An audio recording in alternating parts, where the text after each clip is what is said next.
ಸಂವಿಧಾನ ರಕ್ಷಣೆ ಮತ್ತು ಉಳಿವಿಗಾಗಿ ಕಾಂಗ್ರೆಸ್ ಪಕ್ಷಕ್ಕೆ ಬೆಂಬಲ. ದಲಿತ ನಾರಾಯಣಸ್ವಾಮಿ ಅಭಿಮತ. ಬಂಗಾರಪೇಟೆ ಲೋಕಸಭಾ ಚುನಾವಣೆ ಕೇವಲ ಮತದಾನಕ್ಕೆ ಸೀಮಿತವಾಗಬಾರದು. ಪ್ರಸ್ತುತ ಪ್ರಜಾಪ್ರಭುತ್ವ ಮತ್ತು ಸಂವಿಧಾನ ಆತಂಕದ ಸ್ಥಿತಿಯಲ್ಲಿದ್ದು, ಅಂಬೇಡ್ಕರ್ ರವರ ಆಶಯಗಳನ್ನು ಜೀವಂತವಾಗಿಸಬೇಕಾದರೆ ಪ್ರಸ್ತುತ ನಡೆಯುತ್ತಿರುವ ಲೋಕಸಭಾ ಚುನಾವಣೆಯಲ್ಲಿ ಕಾಂಗ್ರೆಸ್ ಪಕ್ಷವನ್ನು ಬೆಂಬಲಿಸುವುದು ಅನಿವಾರ್ಯ ಎಂದು ಭಾರತೀಯ ದಲಿತ ಸಂಘಟನೆ ರಾಜ್ಯಾಧ್ಯಕ್ಷ ದಲಿತ ನಾರಾಯಣಸ್ವಾಮಿ ಅಭಿಪ್ರಾಯಪಟ್ಟರು. ಮತ ಬಾಂಧವರಲ್ಲಿ ವಿನಂತಿ ಮಾಡಿಕೊಳ್ಳೋದೇನೆಂದರೆ, ಇವತ್ತು ಜಿಲ್ಲೆ ವ್ಯಾಪ್ತಿಯಲ್ಲಿ ಲೋಕಸಭೆ ಎಲೆಕ್ಷನ್ನು ನಡೀತಾ ಇರೋದ್ರಿಂದ ಇಡೀ ರಾಷ್ಟ್ರದಲ್ಲಿ ಲೋಕಸಭೆ ಎಲೆಕ್ಷನ್ ಅಂತಕ್ಕಂಥದ್ದು ಒಂದು ಚುನಾವಣೆಯ ಹಬ್ಬ. ಇವತ್ತು ಈ ದಿನ ನಾವೆಲ್ಲ ಇಲ್ಲಿ ಸೇರಿರ್ತಕ್ಕಂಥ ವಿಚಾರ ಏನೆಂದರೆ, ಮಾನ್ಯ ಕೆ ಗೌತಮ್ ಅವರು ಕಾಂಗ್ರೆಸ್ ಪಕ್ಷದಿಂದ ಸ್ಪರ್ಧೆ ಮಾಡಿದ್ದಾರೆ. ಅವರಿಗೆ ನಾನು ಈ ದಿನ ಕರ್ನಾಟಕ ರಿಪಬ್ಲಿಕನ್ ಸಂಘಟನೆಯ ರಾಜ್ಯ ಪ್ರಧಾನ ಕಾರ್ಯದರ್ಶಿಯಾಗಿ ನಾನು ಈ ಸಂದರ್ಭದಲ್ಲಿ ಈ ಒಂದು ಪತ್ರಿಕೆ ಹೇಳಿಕೆಗೆ ಆಗಮಿಸಿದ್ದೇನೆ.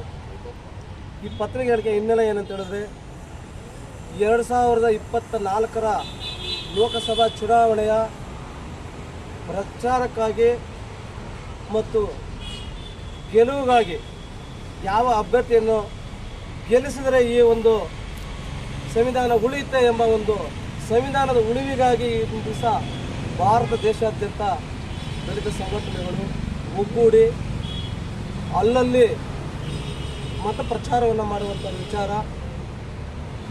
ಕಾಂಗ್ರೆಸ್ ಪಕ್ಷದಲ್ಲಿ ಆಗಿದ್ದೇನು, BJP ಸರ್ಕಾರ ಕೊಟ್ಟಿದ್ದೇನು ಅಂತದನ್ನು ನಾವು ಇವತ್ತು ಮಂದಟ್ಟು ಮಾಡಿಕೊಂಡ್ರೆ, BJP ಸರ್ಕಾರವನ್ನು ನಾನು ತ್ಯಜಿಸ್ತಾ ಇಲ್ಲ, ಅದು ತೆಗೊಳ್ತಾನೂ ಇಲ್ಲ. ಕಾರಣ ಏನಂತ ಹೇಳಿದ್ರೆ, BJP ಸರ್ಕಾರದಲ್ಲಿ ಆಗಿರ್ತಕ್ಕಂಥ ಅನ್ಯಾಯಗಳನ್ನು ನಾನು ಇವತ್ತು ದಿವಸ ನಿಮ್ಮ ಮುಂದೆ ಪ್ರಸ್ತುತಪಡ್ತೇನೆ. ನನ್ನ ವಾಚನ ಮೂಲಕ ನಾನು ನಿಮ್ಮನ್ನು ಪ್ರಸ್ತುತಪಡ್ತಾ ಇದ್ದೀನಿ. ಏನಂತ ಹೇಳಿದ್ರೆ, BJP ಸರ್ಕಾರದಲ್ಲಿ ಏನೇನು ಆಗಬಾರ್ದು ಅದೆಲ್ಲ ಆಗಿದೆ. ನಾವು ಏನೇನು ಅನುಭವಿಸ್ಬೇಕಾದನ್ನೆಲ್ಲ ಅನುಭವಿಸಿ. ಅದರಲ್ಲಿ ಕಾಂಗ್ರೆಸ್ ಸರ್ಕಾರದಲ್ಲೇ ಸ್ವಲ್ಪ ಆಗಿದೆ. ಕಾಂಗ್ರೆಸ್ ಸರ್ಕಾರನೂ ಏನು ಮಾಡಬೇಕಿತ್ತು, ಅಂಬೇಡ್ಕರ್ಗೆ ಅಪಮಾನ ಆಗಿರ್ತಕ್ಕಂಥದ್ದು ಕೂಡ ಕಾಂಗ್ರೆಸ್ ಸರ್ಕಾರದಲ್ಲೇ. ಆದರೆ ಸಂವಿಧಾನವನ್ನು ಉಳಿವಿಗಾಗಿ ಸಂವಿಧಾನವನ್ನು ಬದಲಾವಣೆ ಮಾಡುತ್ತೇವೆ ಎನ್ನುವಂಥ ಒಂದು ನಿಟ್ಟಿನಲ್ಲಿ ಅವರು ಸ್ಪಷ್ಟೀಕರಣಗಳನ್ನು ನಾವು ಈ ಬಾರಿ 2024ರಲ್ಲಿ BJP ಬಹುಮತ ಗಳಿಸಿದ್ದೇ ಆದಲ್ಲಿ ಸಂವಿಧಾನವನ್ನು ನಾವು ಬದಲಾವಣೆ ಮಾಡುವುದರಲ್ಲಿ ಯಾವುದೇ ರೀತಿಯಾದಂತಹ ಸಂಶಯವಿಲ್ಲ ಎನ್ನುವಂಥ ಕಾರಣದಿಂದಾಗಿ ಇವತ್ತು ದಿವಸ BJPಯನ್ನು ನಾವು ಸೋಲಿಸಲಿಕ್ಕೆ ನಾವು ಇವತ್ತು ದಿವಸ ಪ್ರಯತ್ನ ಪಡ್ತೀವಿ. ಯಾಕೆಂತ ಹೇಳಿದ್ರೆ, ಕಾಂಗ್ರೆಸ್ ಸರ್ಕಾರದಲ್ಲಿ ನಮ್ಮ ಬಂಗಾರಪೇಟೆ ತಾಲೂಕು ಜನಪ್ರಿಯ ಶಾಸಕರಾದಂಥ SN ನಾರಾಯಣಸ್ವಾಮಿಯವರು ಒಂದು ಸಭೆ ಕರೆದಿದ್ದು. ಆ ಸಭೆಯನ್ನು ನಾನು ಮಾತಾಡಬೇಕಾಗಿತ್ತು. ಸಭೆಯಲ್ಲಿ ನನಗೆ ಮಾತಾಡಲಿಕ್ಕೆ 2ನೇ ಅವಕಾಶವನ್ನು ಕೊಟ್ಟಿದ್ದಾರೆ ನಮ್ಮ ಶಾಸಕರು. ಆದರೆ ನಾನು ಆ ವೇದಿಕೆಯಲ್ಲಿ ಮಾತಾಡಲಿಕ್ಕೆ ನಾನು ವಂಚಿತನಾದೆ. ಕಾರಣ ಏನಂತ ಹೇಳಿದ್ರೆ, ನನ್ನ ಕಂಡ್ರೆ ನಿನಗೆ ಆಗಲ್ಲ, ನಿನ್ನ ಕಂಡ್ರೆ ನನಗೆ ಆಗಲ್ಲ ಅನ್ನೋ ರೀತಿಯಲ್ಲಿ ನನಗೆ ಅವಕಾಶ ಇರ್ತಕ್ಕಂಥದ್ದನ್ನು ಕೆಲವು ತಪ್ಪಿಸಿದ್ರು, ಕೆಲವು ನಾಯಕ. ಅದು ತೊಂದರೆ ಇಲ್ಲ.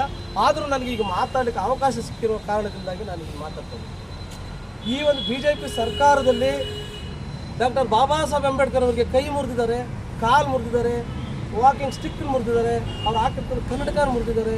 ಅದು ಸಾಲದಲ್ಲಿ ಇತ್ತೀಚಿನ ದಿನಗಳಲ್ಲಿ ರಾಯಚೂರು ಜಿಲ್ಲೆಯ ಒಬ್ಬ ಸತ್ರ ನ್ಯಾಯಾಧೀಶರಾದಂತಹ ಮಲ್ಲಿಕಾರ್ಜುನ ಗೌಡ ಪಾಟೀಲ್ ಎಂಬುವರು ಬಾಬಾ ಸಾಹೇಬ್ ಅಂಬೇಡ್ಕರ್ ಅವರ ಭಾವಚಿತ್ರವನ್ನು ಇಟ್ಟರು ನಾನು ಫ್ಲಾಗ್ ಆ್ಯಶ್ ಮಾಡಲ್ಲ ಎನ್ನುವಂಥದ್ದನ್ನು ಹೇಳಿದಂಥ ಸಂದರ್ಭದಲ್ಲಿ ಅದು ಏನಾಯಿತು ಎನ್ನುವಂಥದ್ದನ್ನು ನಾವು ಮಂದಟ್ಟು ಮಾಡ್ಬೋದು ಎನ್ನುವಂಥ ಪ್ರಶ್ನೆ ನಮ್ಮ ಮುಂದೆ ಕಾಡ್ತಾ ಇದೆ. ಅದು ಜಾತಿವಾದಿನ ಜಾತಿ ವಿನಾಶ ಎನ್ನುವಂಥದ್ದನ್ನು ನಾವು ಪ್ರಶ್ನೆ ಮಾಡ್ಕೋಬೇಕು. ಅದು ಉದ್ದೇಶಪೂರ್ವಕವಾಗಿ ಜಾತಿವಾದಿ ಎನ್ನುವಂಥ ಕಾರಣ ಏನಂದರೆ, ಬಸವರಾಜ ಬೊಮ್ಮಾಯಿರವರು ಮುಖ್ಯಮಂತ್ರಿಯಾಗಿದ್ದರು. BJP ಸರ್ಕಾರ ಕರ್ನಾಟಕ ರಾಜ್ಯವನ್ನು ಆಳ್ತಾ ಇತ್ತು. ಆದ ಕಾರಣದಿಂದಾಗಿ ಬಾಬಾ ಸಾಹೇಬ್ ಅಂಬೇಡ್ಕರ್ಗೆ ಅಪಮಾನ ಮಾಡಿದ್ರು.